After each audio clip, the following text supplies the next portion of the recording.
Each and every Monday is $9 Monday at both WagerTalk.com and SportsMemo.com, when all daily picks packages are priced at only $9, including 5% best bets, normally priced at $35. As an added bonus, any picks packages loaded early for Overnight Tuesday or action during the week will also be priced at $9 until midnight on Monday. So make sure to take advantage of getting these $25 and $35 picks for only $9 before the clock strikes 12 and they return to regular price.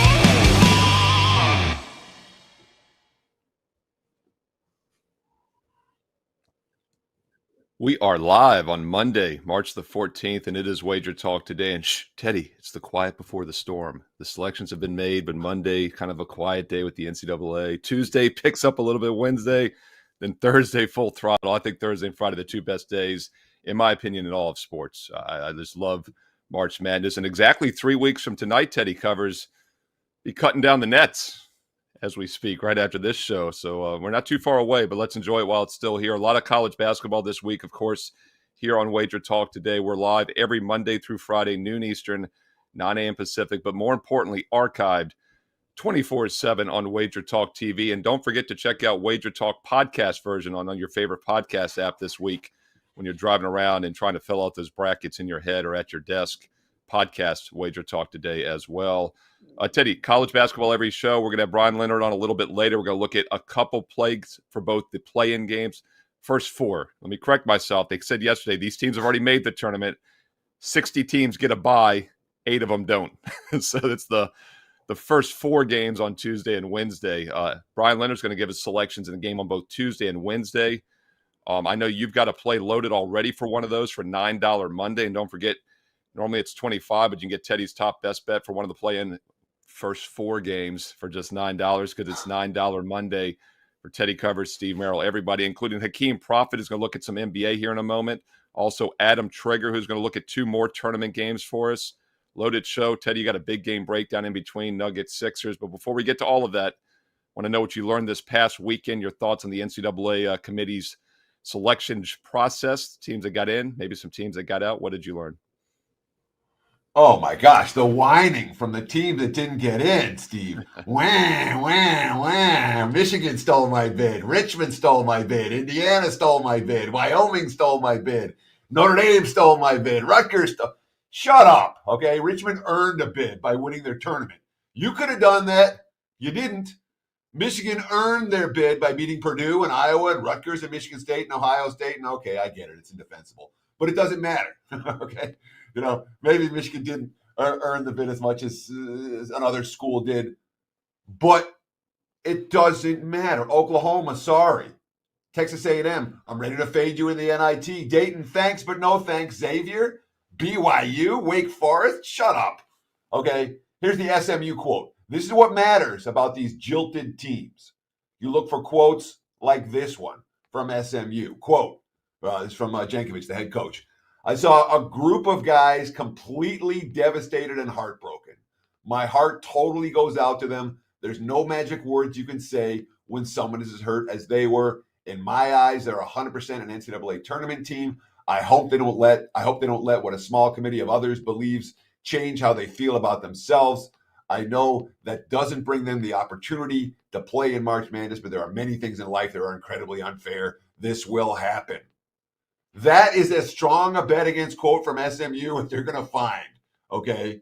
F the snubs. You deserve to get snubs. Let's make money betting against you guys. If you wanted to win and be in the big dance, you should have won your conference tournament. Now shut up and let's make money betting against you. That's what I learned. Steve, what about you?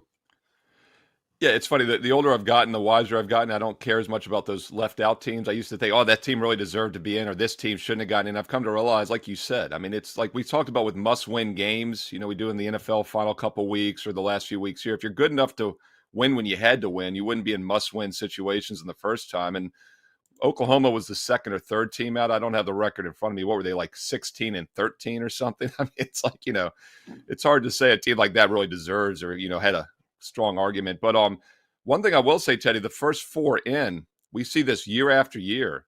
Most likely one of those teams is going to advance from either Tuesday or Wednesday and still be playing next week when we talk. UCLA's made a long run last year, and VCU, of course, did it. I think that might have been the first year they had the play-in round. VCU made it all the way to the Final Four that season. These 11 seeds, everyone talks about a 12 over 5, but these 11s are teams that can get pretty hot. I know there's one you probably like. I don't want to give it away. I have a feeling that's your $9 best bet for one of the play-ins. We've talked about it here recently, but there's some hot teams that get in. And I've always said teams that get in when people don't think they should get in. The committee, although you can pick it apart what they do, and I've been critical of them over the years. I think the NCAA is extremely hypocritical. I'm not a fan of the NCAA, but I think they actually do a pretty good job selection-wise. And look, I've got all the records. I'm going to make a video later this week with some bracket tips, and rankings and seedings. I mean, the math doesn't lie. If you go 16-1, 15-2, 14-13, the percentages increase. I've got it in front of me.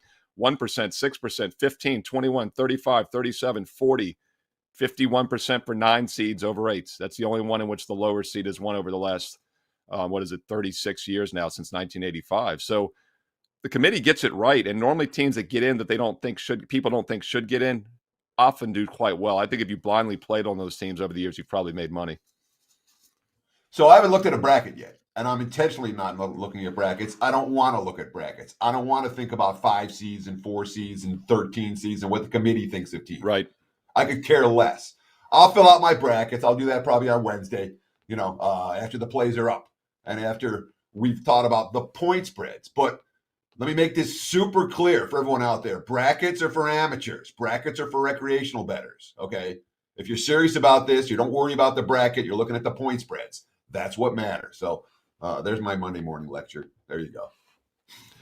Yeah, no, real quick. I just wanted to talk about the luck index. I was curious to see who Providence was going to get. I was curious to see South Dakota State was going to get the best 3-point shooting team in the country. And guess what? They got each other. So I thought that was pretty interesting. And that's a 4-13, by the way, Teddy. I looked at the point spread last night. I think Providence was a 2-point favorite. And that's a 4-13 matchup. So not to spoil your bracket, I know you haven't looked yet, but that was one that jumped out to me because, Providence is still the luckiest team in the country. Sure. We knew going in that Providence was going to be either overseeded or under point spreaded, because their straight up record, what the committee's going to look at in terms of putting the Providence into a slot is going to be very different from what the betting marketplace are looking at from the Friars, which what they've been doing all year is calling Providence a lucky team as opposed to a good team. So I'm not shocked at all that they got a higher seed than some expected, and I'm not shocked at all that we're looking at a very low point spread for that ball game. Providence is the anti-wise guy team. The sharp money's been fading the Friars for the better part of the last 2 months. Yeah, and by the way, South Dakota State's like in the 50s in luck index. So I thought that was interesting. The most unlucky team to make the tournament in the KenPom rankings is Colgate. And we're going to talk about that game against Wisconsin with Adam Trigger here a little bit later in the show. So I'm really curious to get his take on that. Wisconsin, top 10 luckiest versus the most unlucky team in the tournament. So that's an interesting matchup there, Colgate, Wisconsin as well. One other thing I'll finish off with here, speaking of KenPom, there's a lot of different power rankings. I use my own, obviously, but KenPom does a pretty good job for the most part. The top-ranked team in KenPom that did not make the tournament was Oklahoma, who I mentioned earlier at 18-15, ranked 30th. SMU, Teddy, is 9th on that list at KenPom as far as teams that did not make the tournament. There's 8 teams ahead of them, even though the committee said they were first out. It's Oklahoma, Wake Forest, Oklahoma State, and then Texas A&M 4th through the committee also at 4th out. So thought that was interesting. Do what you will, as that information is always somewhat useful, probably not too much. So let's bring in Skee Profit, NBA expert. But Skee, before we get to some NBA games, quick thoughts. You're going to be doing a bracket. You mess much with March Madness? I know you get pretty excited about basketball. Yeah, I always love hoops. Will I be doing a bracket? Probably not. I agree with Teddy. I think, brackets are for amateurs. I prefer to, figure out how I can make money on these games via the point spread. So, and I also agree with Teddy's take on teams crying about not making it, but I can't help but think, the Michigan take was a little bit biased. Well, first, they weren't even a play-in team, right, Teddy? They made it on their own merit. Yeah. By the way, was it the second toughest schedule in the country, I think, Michigan played? Sure, but if you heard what I said, Skee, I'm like, I listed a couple of teams that Michigan beat. I'm like, all right, it's indefensible. I don't think Michigan deserved it any more than anyone else does. But the last team to get in, the indefensible team, Steve talked about it. We've seen a fair few teams go on runs that in recent years that were the last team in the field or weren't supposed to be there.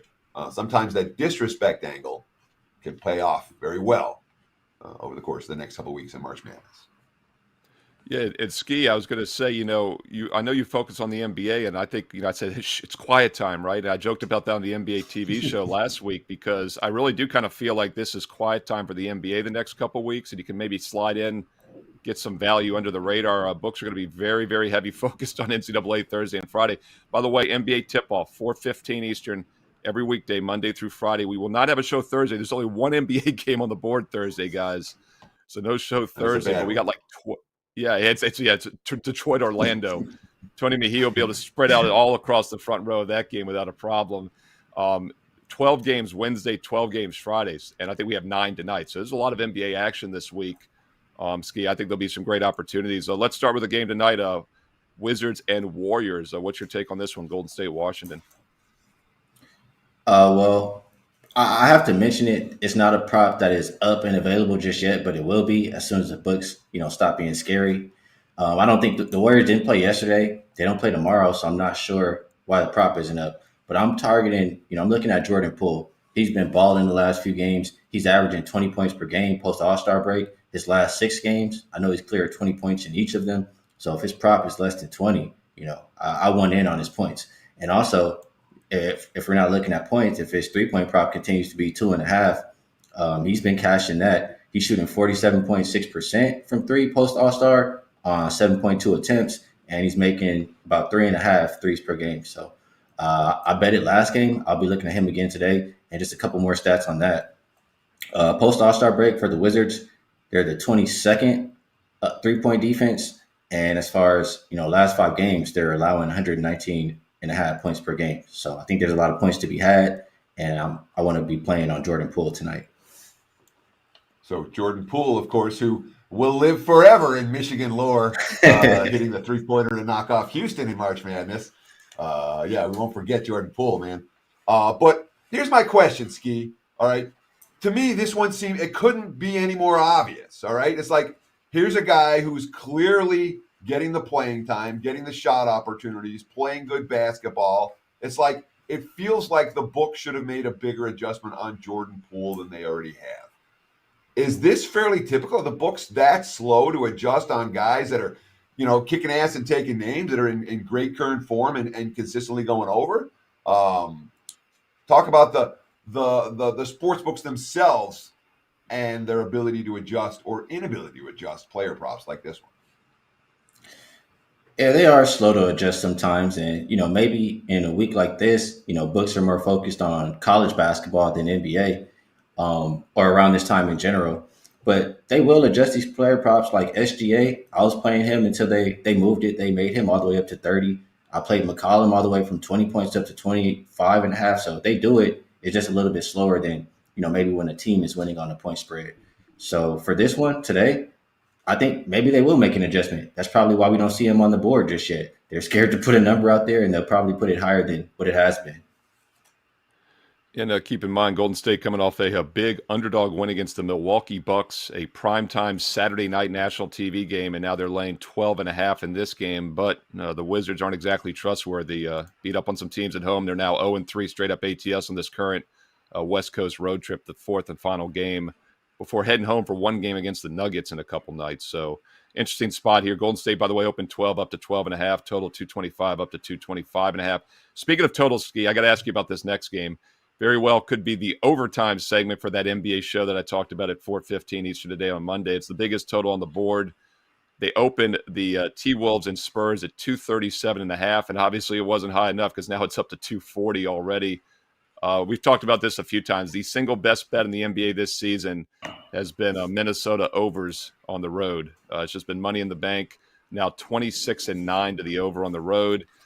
Minnesota, though, good-sized road favorite in this one also. I'm not sure if you like the side or total. Minnesota opened 5. It's down to 3.5 for those. So money on the home dog Spurs and money, not surprisingly, on the over between Minnesota and San Antonio. You said something in the beginning, Steve, and I just have to mention really quick. I think that Wizards and Golden State total is a little bit low there.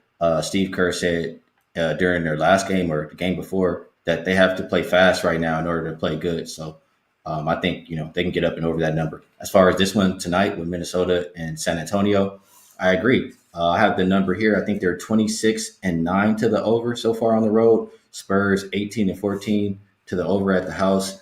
If I'm looking to play this game, side or total, it would be the over. I know it's high, but we've seen these totals of 240 or more, or higher than 240, I'll say, over the past couple of years, go over at about a little bit more than 57.5%. I'm looking at the pace for both of these teams the last 5 games. Number 1 for Minnesota, number 7 for San Antonio. And this one, I had to look back at their schedule because I just couldn't believe what I'm seeing here. And it says Minnesota is the number 1 defensive rated team in the last 5 games. And I'm thinking, absolutely no way. But I look at who they've played, and it makes sense. I mean, you play Portland 2 times. They're stinking it up every single night. That's going to boost your defensive rating through the roof. So do I think Minnesota is a good defensive team? Absolutely not. I think there's plenty of points to be had, especially for a Spurs team who, majority of the key guys got a night off after they got that win for Pop to get the most wins as a coach, or, whatever that record was. So I would be playing it over. I would be playing the Spurs.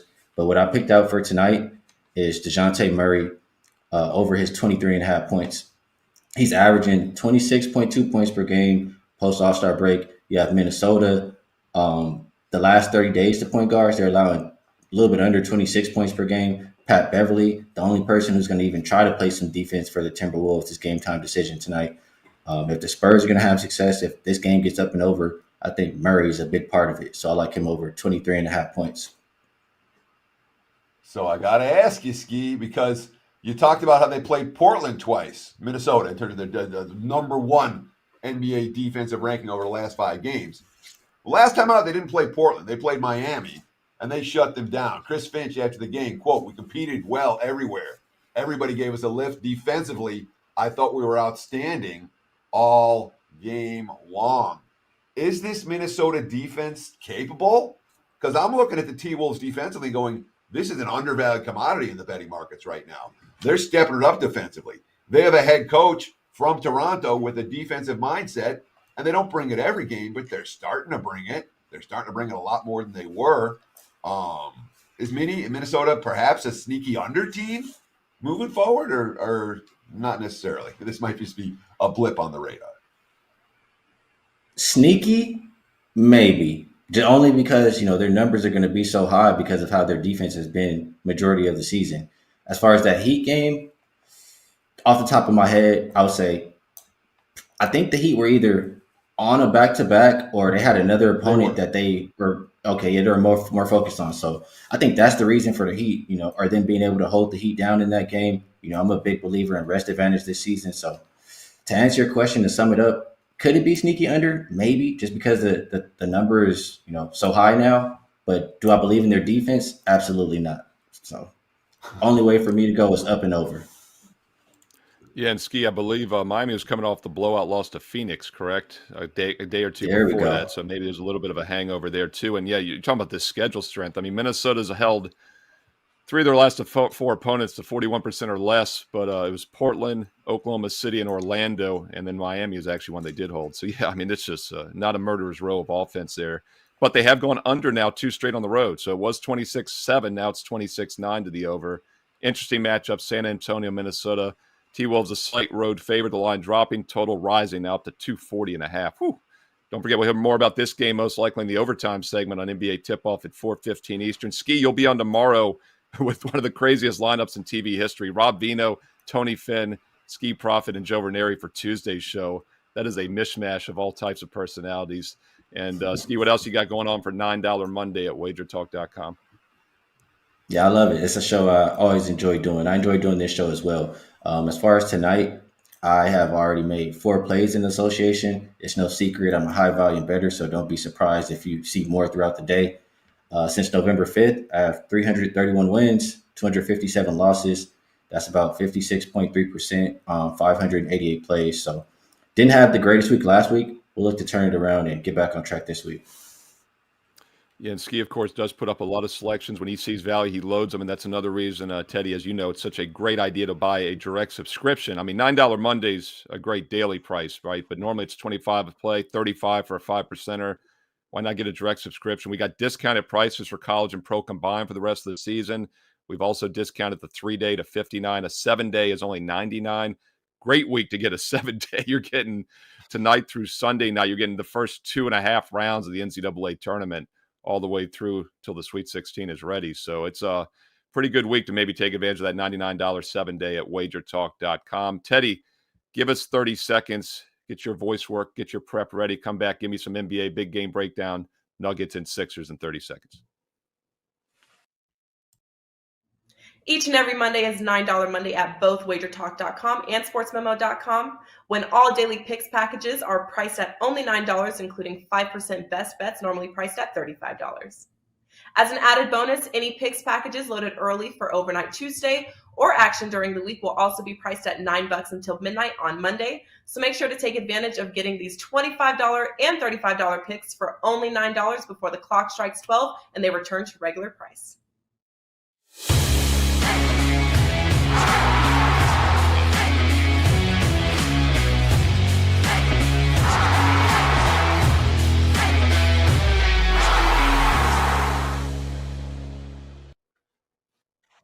It is time for today's big game breakdown. Let's go to the association on Monday night, little NBA on ESPN, and talk about the Sixers and the Nuggets. Right now, looking at the Wager Talk live on screen, I'm seeing Philly minus 1.5, total 222. We have seen some Nuggets money this morning, and we have seen some over money this morning. I certainly understand why we've seen Nuggets money this morning. Philly played an overtime game yesterday in Orlando. Tobias Harris, 44 minutes. Joel Embiid, 41 minutes. Tyrese Maxey, 44 minutes.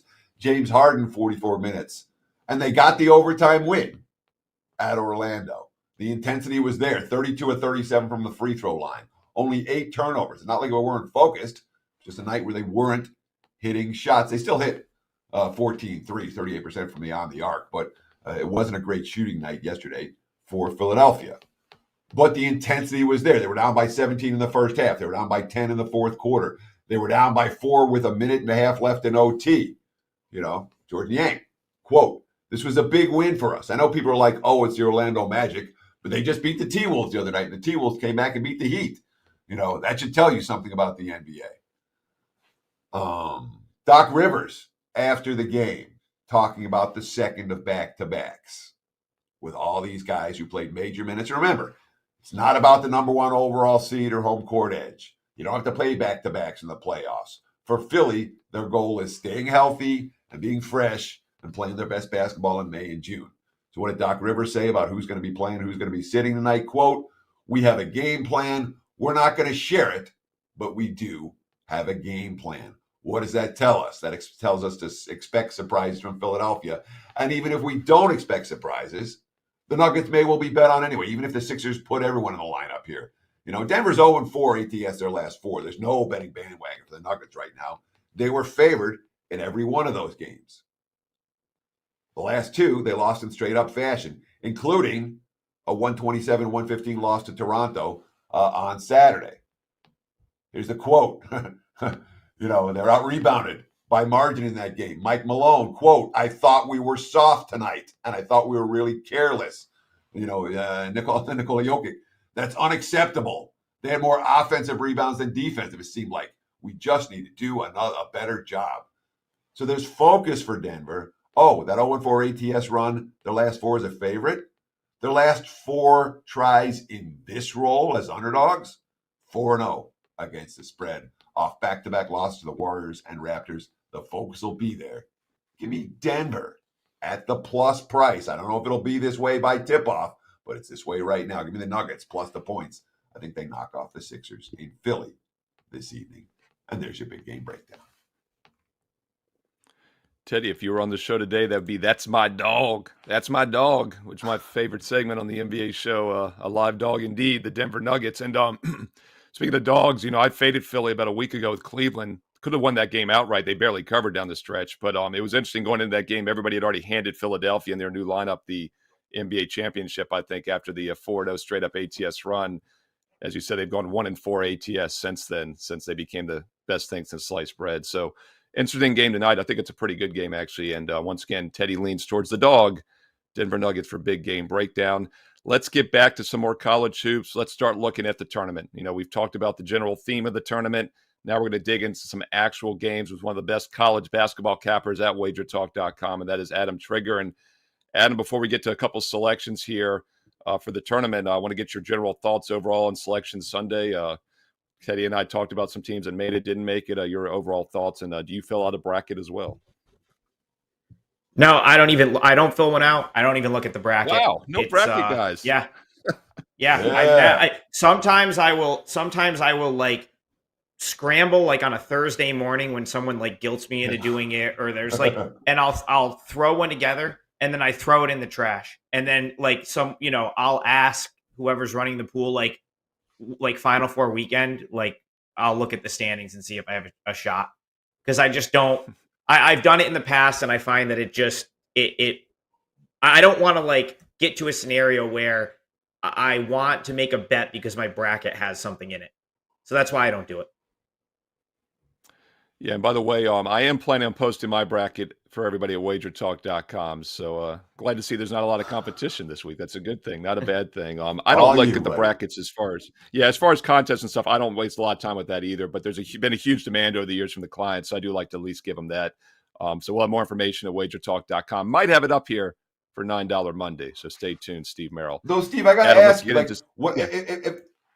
if I put out one bracket, it would be a disservice to everyone. Because you fill out one bracket, you're like, okay, now fill out a completely different one that's equally as likely as the first one. You know what I mean? I couldn't imagine filling out one bracket going, this is the right one. The only way to do it is fill out 2, 3, 5, and have all kinds of different scenarios. And not one is way more likely than the other. Do you have that problem? No, I totally agree. It's like playing fantasy sports, right? That 90-10 ratio for people that win daily fantasy, you're putting in 10,000 lineups, and they're just mixing and matching their round robining. So that's the strategy you have to use. It's kind of a blind lucky shot. But what I like to do with my bracket is I usually have anywhere from 8 to 10 first round upsets, lower seeds winning. People like that for their own, handicapping and whatnot. And the dirty little secret, one of the reasons I probably shouldn't do it is you're getting a lot of my upset picks for basically a couple of dollars when you get in the whole bracket. So probably not a great business move, but I do it as a thank you to the clients that have been with me over the season. But yeah, I'm not. And the thing about the bracket guys, real quick, a little soapbox thing. What I don't like about these contests, why I don't do a lot with them, they double every round, and I don't like that. Basically, if you don't get the final four, even the finals correct, you have no chance of winning your bracket. You could pick every first round upset correctly; they're worth 1 point. They're all done by the second round. But if you don't get the final four to finals right, that's like 16 points. It offsets them. So that's another reason I don't like a lot of these bracket contests. I'd like to find one which gives you bonus points for the lower seed. If a 13 beats a 4, you get +9. That'd be a pretty cool concept, I think. Maybe something we should put together down the road. Adam, I talked about this. Let's get to this game because this is one I teased earlier. The most unlucky team in the Ken Palm rankings to make the tournament this year, Colgate. Second or third most lucky is actually Wisconsin. I found it interesting that they're matched up against each other. Is Colgate a dangerous underdog in this game against Wisconsin? Oh, I absolutely think Colgate's a dangerous underdog here. Listen, Colgate, they've got veterans, senior laden lineup, which is something that you always want to kind of look for in these teams that potentially could pull the big first round upset. Experience, Colgate held a 25-17 lead on Arkansas last year in the first round before they eventually sort of bowed out in the second half of that game. And, Wisconsin, you mentioned the luck factor. The thing I've noticed about Wisconsin this year is they don't defend guards particularly well.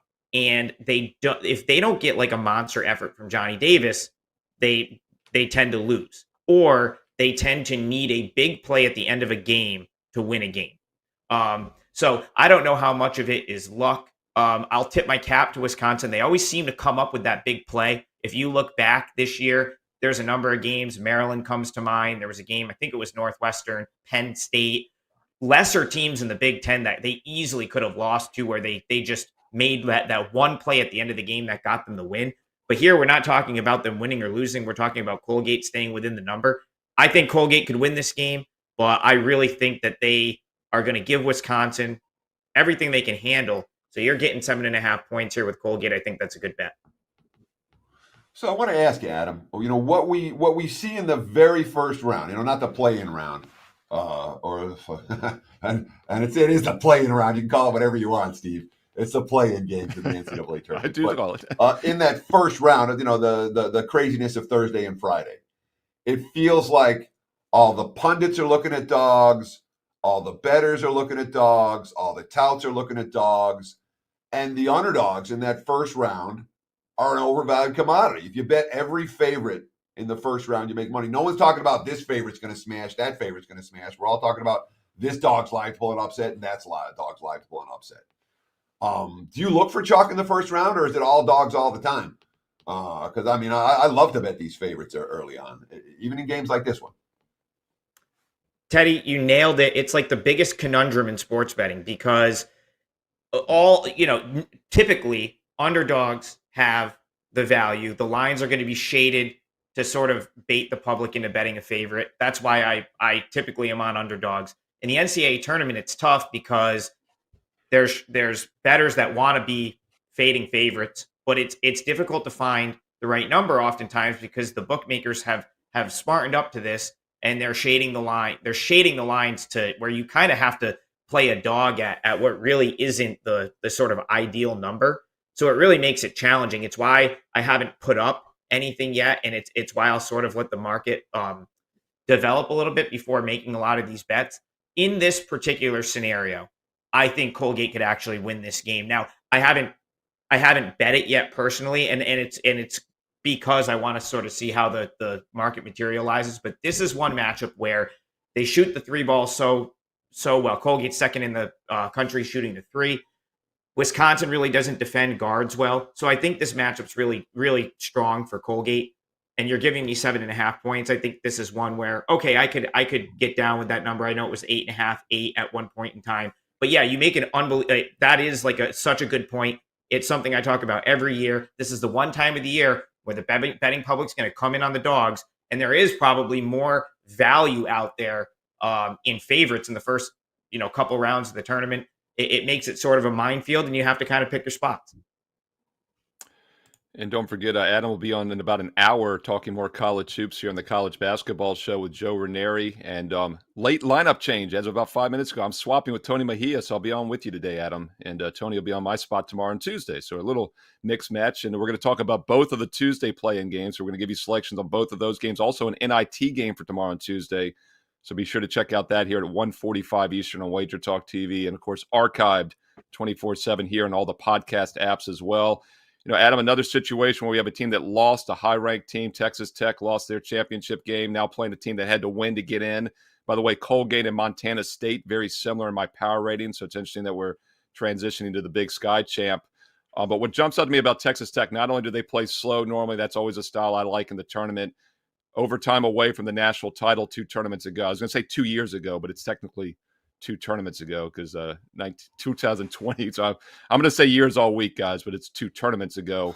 But anyway, Texas Tech, if defense wins championships, they're going to be live this year. The number one most efficient defense heading into the tournament in the nation out of 358 teams. Actually had a best bet on Montana State last week in the quarterfinals of that Big Sky tournament for my clients. I like this team, but I like Texas Tech as well. How are you looking at this one, Adam? Yeah, so these are the underdogs I kind of like to target. Outside, the trendy ones seem to be in the 4-13, 5-12, to reference the bracket again. But here, I wrote about Montana State on WagerTalk News at the beginning of the season, as this was kind of a dark horse team out of the Big Sky. And they didn't end up really sneaking up on anyone. They went 27-7. They won the Big Sky. They win the Big Sky tournament. So they kind of early on took over and never really looked back. Go back to the very first night of the season. Actually, one of the first bets I gave out of the year, Montana State plus the points at Colorado. That game went to overtime. They should have won that game. They ended up covering, but they lose in overtime. Listen, this team, Montana State, is the real deal. They have 3 seniors that came back for their 5th year. All were capable of going elsewhere and trying to play in a bigger conference. But they love Danny Sprinkle. That's their coach, Danny Sprinkle, 3rd-year coach. He's done a tremendous job turning this program around. They all decided, it's Bello, Aminu, and Bishop all decided to stay. They brought in a transfer from Washington and really built a strong team. Now, in this particular matchup, you mentioned Texas Tech's defense, obviously an outstanding defense. But Montana State, what I like about them in this particular matchup is They're really athletic. They can score. And Texas Tech tends to just kind of disappear offensively sometimes. Not a great 3-point shooting team. And they do turn it over. They're close to 300th nationally in turning the ball over. So you're looking at a big number here, plus 15. There's still plus 15 and a halves out there. You have this sort of the senior mix that I kind of look for in a team that could be live in a spot like this. And it comes down to like winning margin, right? Texas Tech plays a little bit slower. They turn it over. They typically struggle when they have to jump shoot. So I think you're actually getting a bargain here, getting 15 and a half. So Montana State, maybe they don't win this game, but definitely live to cover that number. And that's once again one of the round of 64 games. But Adam and I will be talking more about these first 4 games, including all Tuesday matchups and also an NIT game here in about 1 hour on college basketball, 1:45 Eastern. And Adam, $9 Monday at WagerTalk.com. What you got going on? Check back in a little bit. I'll have a couple plays up. Anything I post today will be $9. Had a terrible weekend this last weekend. After about 3 weeks of winning, I think I gave it all back in about a 3 to 4 day span, which happens sometimes. To be honest, that's how it goes sometimes. But I love this first week of the tournament. I've historically done extremely well. So check back in a little bit. I will have at least one tournament selection up for $9 before the end of the day. Once again, that's $9 Monday. Clock strikes midnight. That goes to 25 for a regular play, 35 for a 5%er. So it's a great time to get some of those advanced college basketball best bets. $9 Monday, WagerTalk.com. Adam Trigger, Teddy Covers. Tony Covers. Oh, my God. I almost made you Tony Finn Covers. Teddy Covers, Steve Merril. Bryan Leonard, another guy you could find at WagerTalk.com for $9 Monday. And Bryan, as I mentioned, a little lineup change. I'm going to be doing the show today instead of tomorrow here for college basketball. We're going to talk about these play-in games for Tuesday. And first one out of the gate is going to be Texas A&M Corpus Christi against Texas Southern. And I got to tell you, Bryan, I dig into these games come this time of year. And I don't mess with these teams too much in the regular season. So I got to get your thoughts on this. I need some talking points for the show here in about 1 hour.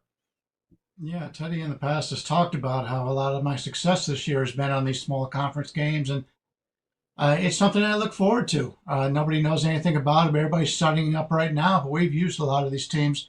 In fact, we used Corpus Christi in the last game they played to win that championship. But the Islanders at Corpus Christi are the higher-ranked team by shot quality numbers, and I use shot quality numbers all the time.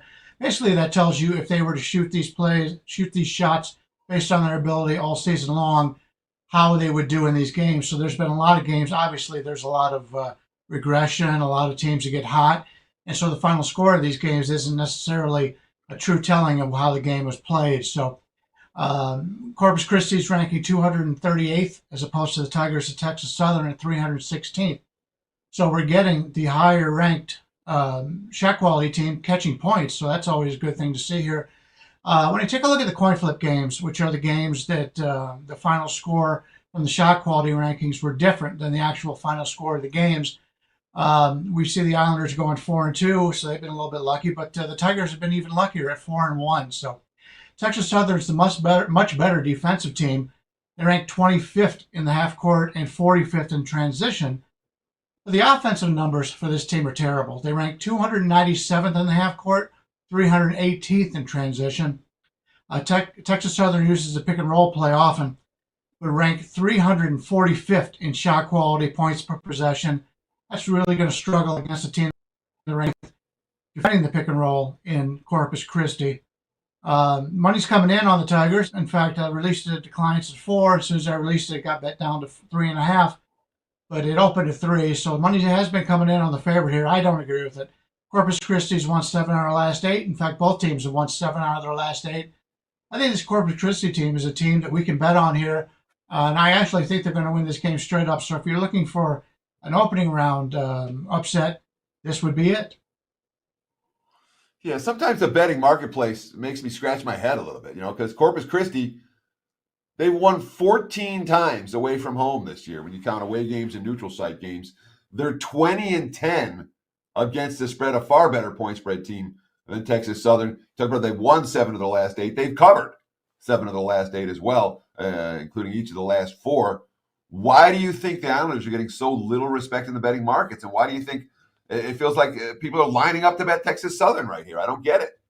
Yeah, I don't either. Maybe it has something to do with the conferences they come from, and they rated their conference a little bit less. I don't know, but I watched that game the other day, and granted they won as an underdog, so they're going to look a little bit better than what they normally do. But this is a team that I was very impressed with. A lot of players on the team with a lot of athletic ability, and that's really what you want when you're playing an underdog. You want to be able to pull off that upset, and I think this is a team that's just primed for it right here.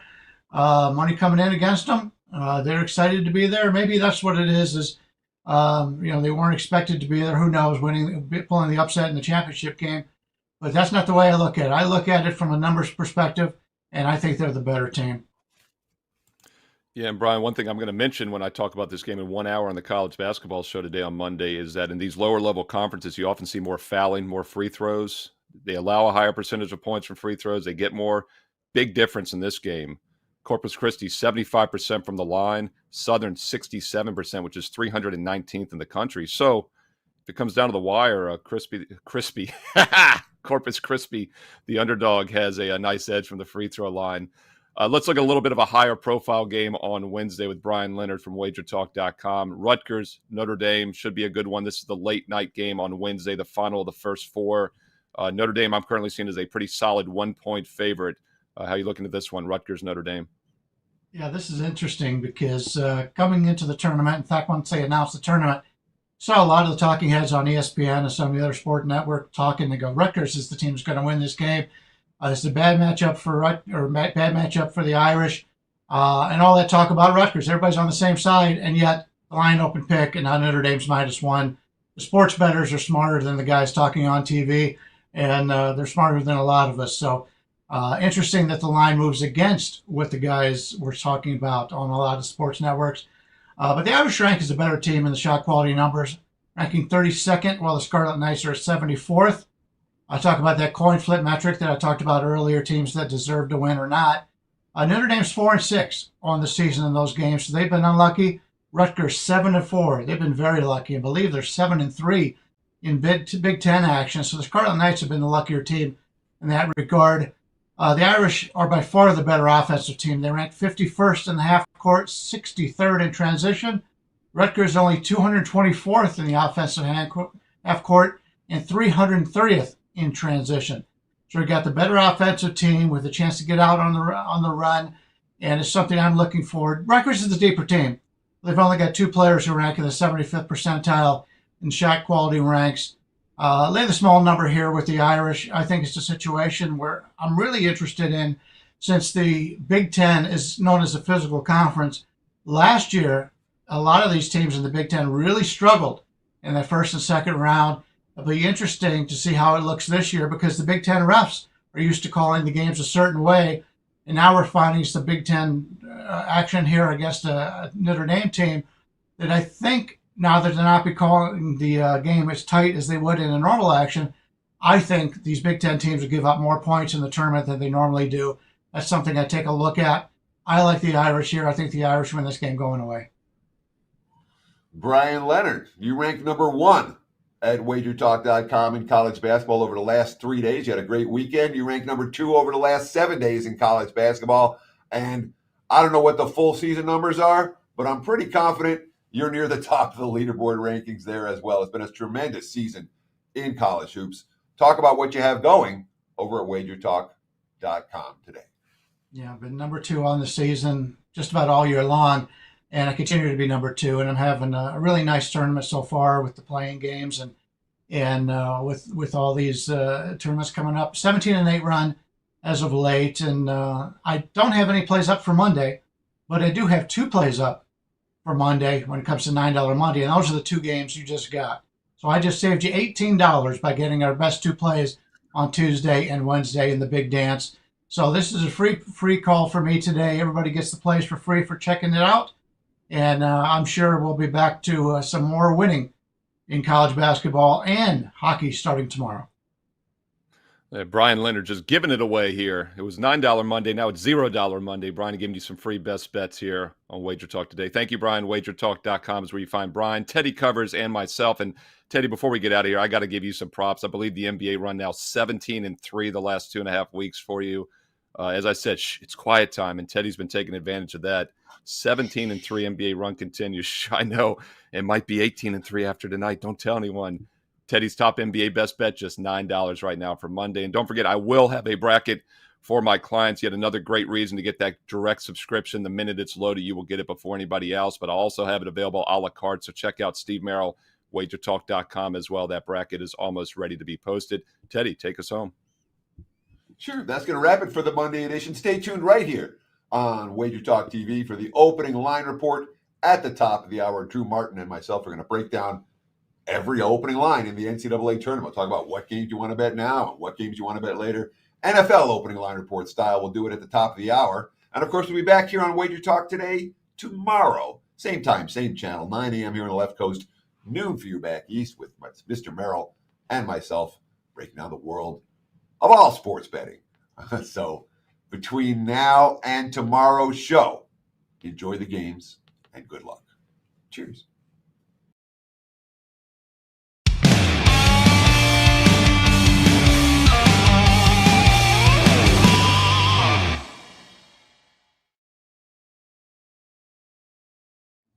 Each and every Monday is $9 Monday at both WagerTalk.com and SportsMemo.com, when all daily picks packages are priced at only $9, including 5% best bets, normally priced at $35.